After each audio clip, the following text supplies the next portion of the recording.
Bonjour amis pêcheurs, dernière vidéo avant l'ouverture de la truite. Donc je vais vous présenter mes leurres que je vais utiliser en début de saison pour l'ouverture. Alors on va commencer par un leurre à grande bavette. Donc c'est le D-Direct de chez Smith. Donc c'est un leurre qui va couler très rapidement. Voilà, flanc plat pour les courants et qui coule très rapidement à utiliser dans les fosses. Donc très bon leurre pour travailler les fosses.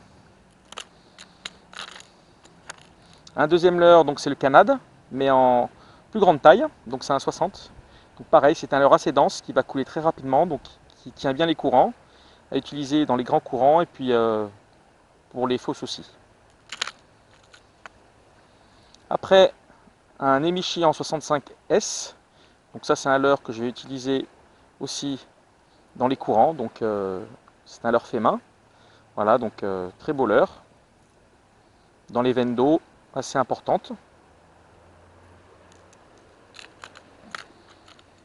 Donc après, un Day Insight de chez Smith en 53, donc là couleur blanche pour les eaux teintées, donc ça se démarque très bien dans les eaux teintées. Donc ça c'est un leurre qu'on peut utiliser dans les fosses et puis surtout sous les cascades où il y a beaucoup de courant. Donc c'est un leurre vraiment à flanc plat qui travaille très très bien dans les courants. Après je vais utiliser donc le Flat Tricorol en 55S de chez Ilex. Donc voilà, très très beau leurre aussi, hein, à flanc plat, un peu le concurrent des Insight, donc qui vient de sortir cette année. Donc pareil, hein, utilisé dans les fosses et puis utilisé aussi dans les courants et puis dans les gros bouillons. Après, un Genki Gamera en 65, en 63 pardon. Donc j'ai la taille plus petite, mais là j'ai pris une taille plus grosse cette année, comme il y a pas mal d'eau, donc voilà, couleur Véron.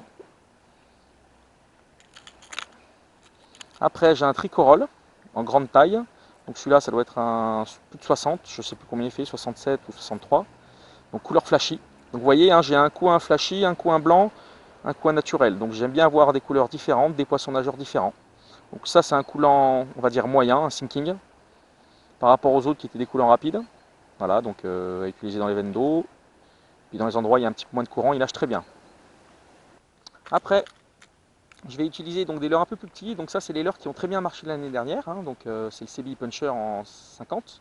Donc ça c'est un leurre qui m'a fait prendre pas mal de poissons en début de saison, donc je vais le garder. Donc alors attention, c'est un leurre qui est assez léger, donc à utiliser dans les endroits où il y a peu d'eau, hein.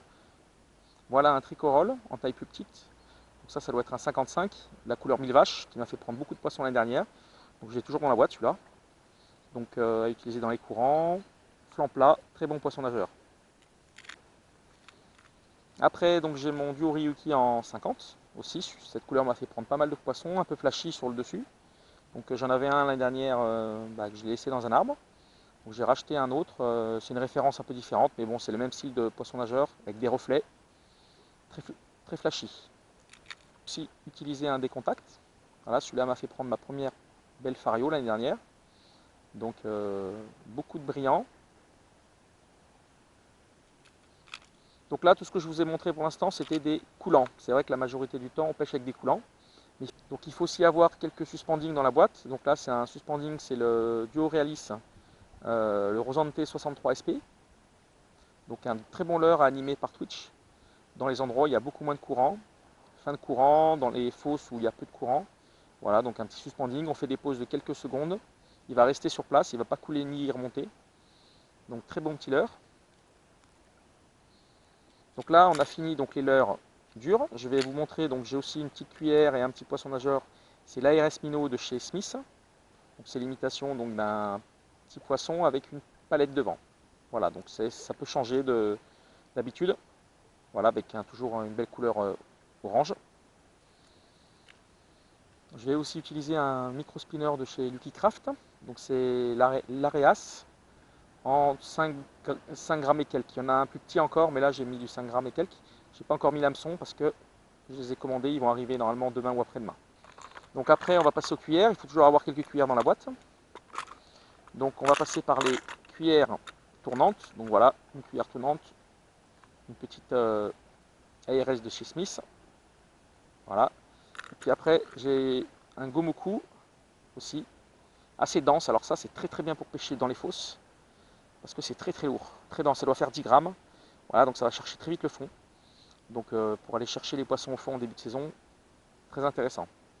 Je vais utiliser aussi une cuillère tournante, la MEPS, mais en long cast. Donc ça, c'est les cuillères tournantes numéro 2. Et l'avantage, c'est qu'elles font 8 grammes. Elles sont très très lourdes, très denses. Donc là, pour aller chercher le fond en début de saison et les courants, voilà, cuillère très intéressante, fluo pour les eaux teintées de début de saison. Après, je vais passer donc à la cuillère ondulante. Donc là, je vais vous montrer que celle-là parce que j'en ai d'autres, mais c'est la pure de chez Smith. Voilà, donc cuillère ondulante avec du rose, nacré, très belle couleur, très beau reflet. Donc ça à utiliser dans les endroits où il y a moins de courant parce que on peut utiliser ça dans les lacs aussi, dans les lacs où il y a des truites, mais à utiliser dans les zones où il y a peu de courant et qu'il faut la laisser, la mettre dans l'eau, la jeter et la laisser papillonner, et puis après ramener dès qu'on touche le fond. Très bonne cuillère. Et puis là, donc j'ai une lame vibrante aussi, assez dense, pareil, c'est une Berkeley en 10 grammes. Voilà, donc ça c'est une lame que j'ai trouvée l'année dernière. Donc très dense aussi, pareil pour les fosses. Ça change un peu pour la truite. Et puis on peut tomber sur du cheven et d'autres poissons. Et donc là on finit par les leurres souples. Donc 3 leurres souples. Donc un premier leurre souple assez naturel. Voilà, donc leurre souple très très naturel. Le One Up Shad en 3 pouces. Voilà, donc premier couleur naturelle.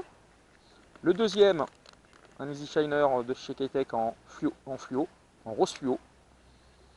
Voilà. Et puis après le dernier, le Gambler. Donc c'est le TZ Shad en 3 pouces aussi de chez Gambler. Donc vous voyez 3 leurres souples différents en couleur. Comme ça on peut parer à toutes les situations au bord de l'eau. Donc on va tenter cette année d'attraper des truites ou d'autres poissons. Donc merci d'avoir vu la vidéo et puis je vous souhaite à tous une bonne ouverture, plein de fiches en 2018. Et puis ça sera la dernière vidéo avant l'ouverture et puis après on en remettra au cours de la saison. Allez, bonne journée à tous et puis merde pour l'ouverture. A plus, ciao les gars.